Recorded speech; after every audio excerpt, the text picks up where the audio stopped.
রমজানে দ্রব্যমূল্য স্বাভাবিক রাখতে কর্মকর্তাদের নির্দেশ প্রধান উপদেষ্টা ডক্টর মোহাম্মদ ইউনূস আসন্ন রমজানে দ্রব্যমূল্য ও পণ্য সরবরাহ শৃঙ্খল স্বাভাবিক রাখার জন্য মাঠ পর্যায়ের কর্মকর্তাদেরকে কাজ করার নির্দেশ দিয়েছেন। সোমবার প্রধান উপদেষ্টার কার্যালয় থেকে এক ভিডিও কনফারেন্সের মাধ্যমে 4টি বিভাগের 31টি জেলার কর্মকর্তাদের সঙ্গে আলোচনায় যুক্ত হয়ে এ নির্দেশ প্রদান করেন তিনি। বাংলাদেশ থেকে আরও দক্ষ ও অদক্ষ জনশক্তি নিতে রাশিয়ার প্রতি আহ্বান জানিয়েছেন রাষ্ট্রপতি মোহাম্মদ শাহাবুদ্দিন। সোমবার বাংলাদেশে নবনিযুক্ত রাশিয়ার রাষ্ট্রদূত আলেকজান্ডার জি খোকিন বঙ্গভবনে রাষ্ট্রপতির কাছে পরিচয়পত্র পেশ করতে এলে তিনি এই আহ্বান জানান। এর আগে সকালে বঙ্গভবনে পৌঁছালে প্রেসিডেন্ট গার্ড রেজিমেন্টের একটি চৌকস দল নতুন রাষ্ট্রদূতকে গার্ড অব অনার প্রদান করেন। ভারত থেকে অপ্রয়োজনীয় পণ্য আমদানি নিষিদ্ধ করতে আইনি নোটিশ পাঠানো হয়েছে। রোববার রেজিস্ট্রি ডাকে সুপ্রিম কোর্টের আইনজীবী মোহাম্মদ মাহমুদুল হাসান, বাণিজ্য মন্ত্রণালয়ের সচিব, স্বরাষ্ট্র মন্ত্রণালয়ের সচিব, জাতীয় রাজস্ব বোর্ডের চেয়ারম্যান, আমদানি ও রপ্তানি প্রধান নিয়ন্ত্রকের দপ্তরের প্রধান বরাবরে নোটিশটি পাঠান। মামলা বাণিজ্য শুরু হয়েছে।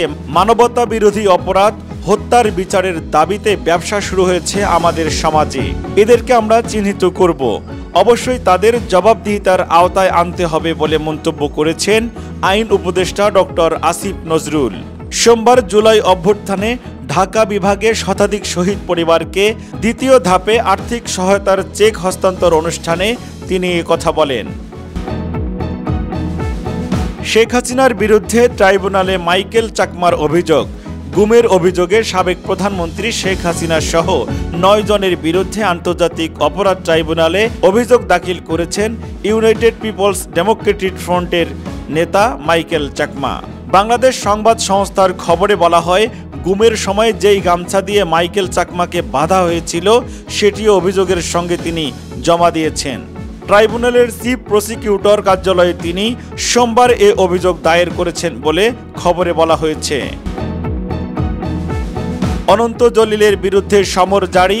গার্মেন্টস ব্যবসায় ওয়ার্ক অর্ডারের বিপরীতে বিল পরিশোধ না করায় প্রতারণার মামলায় অভিযোগের প্রাথমিক সত্যতা পাওয়ায় চিত্রনায়ক অনন্ত জলিলের বিরুদ্ধে আদালতে হাজির হতে সমর জারি করেছে আদালত। সোমবার ঢাকার অতিরিক্ত chief metropolitan magistrate Mohammad Sanaullah PBI এর দেওয়া প্রতিবেদন আমলে নিয়ে আসামিদের আদালতে হাজির হতে সমর জারি করেছেন।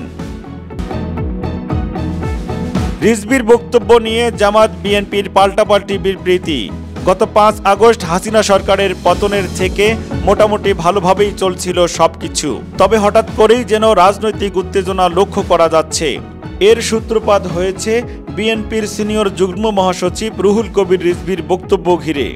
বাংলাদেশ জামায়াতে ইসলামীকে নিয়ে রিজভির বেশ কিছু কথা বলার পর প্রতিবাদে বিবৃতি দেয় দলটি। এরপর বিএনপির ভেরিফাইড ফেসবুক পেজে জামাত ইসলামীর বিবৃতির পাল্টা জবাব দেয় দলটি। বিগত সরকার জনগণের আমানত নিজেদের পকেটে লুকিয়েছেন বলেছেন জামাতে ইসলামের আমির ডাক্তার শফিকুর রহমান। যারা বিভিন্ন সময়ে দেশ শাসন করেছেন তারা জনগণের আমানত নিজেদের পকেটে লুকিয়েছেন, দেশের সম্পদ তছরূপ করেছেন। সেই সম্পদ তারা দেশের বাইরে পাচার করেছেন। বিগত 15.5 বছর 26 লাখ কোটি টাকা বাংলাদেশের বাইরে পাচার করা হয়েছে। আগে টাকা পাচার করেছেন, পরে যেখানে টাকা পাচার করেছেন সেখানে তারা পালিয়ে হাজির হয়েছেন। ক্ষমতার শেষ দিন পর্যন্ত তারা মানুষ খুন করেছেন। সোমবার দিনাজপুরের ব্রিজগঞ্জ সরকারি কলেজ মাঠে এক পথসভায় প্রধান অতিথির বক্তব্যে তিনি এসব কথা বলেন। সৌদিতে 23,000-এর বেশি প্রবাসী গ্রেপ্তার। আবাসন, শ্রম ও সীমান্ত সুরক্ষা আইন লঙ্ঘনের অভিযোগে সৌদি আরবে 23,000-এর বেশি প্রবাসী গ্রেপ্তার করেছে দেশটির আইনশৃঙ্খলা বাহিনী। রোববার সৌদির স্বরাষ্ট্র মন্ত্রণালয়ের এক বিবৃতির বরাত দিয়ে এ খবর জানিয়েছে গালফ নিউজ।